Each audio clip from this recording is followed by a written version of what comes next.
बिस्मिल्लाहिर्रहमानिर्रहीम। Question number 9 है हमारे पास। If Q is directly proportional to P and Q is equal to 28 when P is equal to 4।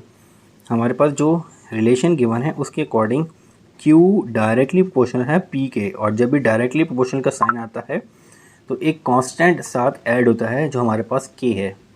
Q बराबर है P के, Q डायरेक्टली प्रोपोर्शनल है P के, तो हमारे पास कांस्टेंट लगेगा K, तो Q बराबर आ जाएगा K P के। अब हमें यहाँ पे पहले पार्ट में express Q in terms of P, हमें एक्सप्रेस करना है Q को इन टर्म्स ऑफ P, यानी इक्वेशन निकालनी है। अब इक्वेशन में हमें K की वैल्यू फाइंड आउट करनी पड़ेगी। तो K की वैल्यू फाइंड आउट करने के लिए जो हमें रिलेशन जो दो वैल्यूज़ गिवन है Q 28 कब होगा, जब P हमारे पास 4 होगा। इन दोनों वैल्यूज़ को यूज़ करके हम K की वैल्यू निकाल लेते हैं। इन दोनों वैल्यूज़ को यहाँ पे पुट करते हैं तो 28 is equal to K into P की वैल्यू है 4। 28 divided by 4 is equal to K। 28 को 4 से डिवाइड करेंगे तो हमारे पास आ जाएगा 4 7 28, 4 7 28, तो K की वैल्यू आ जाएगी 7। इट मीन्स दैट K की वैल्यू 7 है, वो फैक्टर 7 है जब Q डायरेक्टली प्रोपोर्शनल होगा P के। तो ये इक्वेशन में पुट करते हैं तो इक्वेशन हो जाएगी Q is equal to 7P। तो ये हमारे पास Q in terms of P आ गया। Express Q in terms of P, Q in terms of P, Q बराबर है 7P के।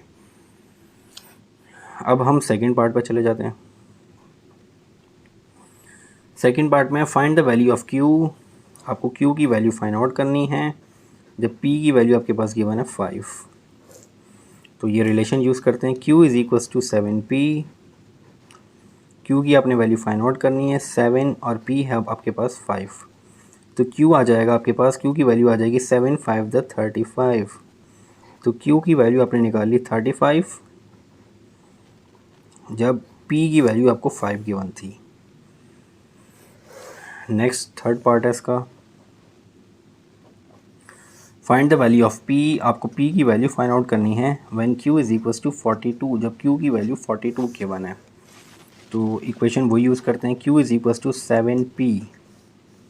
Q की वैल्यू हमें गिवन है 42, 7 इंटू P की वैल्यू निकालनी है। 7 मल्टीप्लाई हो रहा है, यहाँ पे आगे डिवाइड हो जाएगा, तो P की वैल्यू आ जाएगी 7 7 7 49, 7 6 42 डिवाइड बाई 7, तो आ जाएगा 6 6 7 42।